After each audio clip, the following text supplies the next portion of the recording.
12 jeunes âgés de 14 à 18 ans de 8 écoles francophones d'Edmonton et de Calgary ont dû concevoir un numéro d'humour en français et de le présenter devant un public. Une tâche qui semble facile une fois terminée, mais qui demande beaucoup d'efforts, affirme le formateur. Quand on fait un spectacle, ça a l'air facile. On dirait que ça sort comme ça, on vient de l'inventer. Mais tout est placé à la virgule près. Puis souvent, les gens, ils font « Ah, je suis capable de compter des jokes. » Puis quand tu te ramasses assis devant une feuille à devoir écrire puis à trouver le comique, et là, c'est là que ça devient plus difficile. Puis c'est ça, c'est là qu'on a perdu des joueurs. Pas parce qu'il n'y avait pas d'intérêt, mais parce que ça implique beaucoup. Puis des fois, bien, avec l'école, les cours, ici et ça, tu n'as pas le temps de donner ce que tu voudrais. Après ça, il y a 3 choses que j'aime bien faire avec mon père.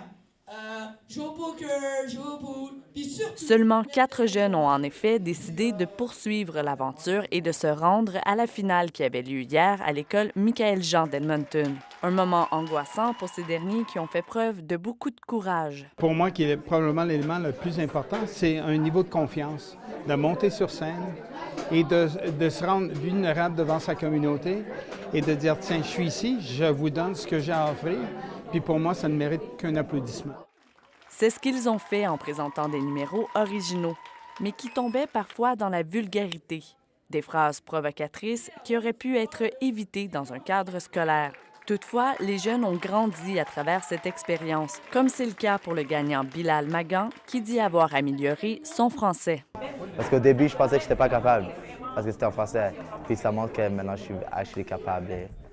Lors de cette finale, le public a aussi élu son coup de cœur, Manix Paquin. Il aura la chance de monter sur scène lors des galas des rendez-vous de la francophonie à Edmonton qui ont lieu les 24 et 25 février au Théâtre de la Cité francophone. Ici Marie-Ève Dusablon, Radio-Canada, Edmonton.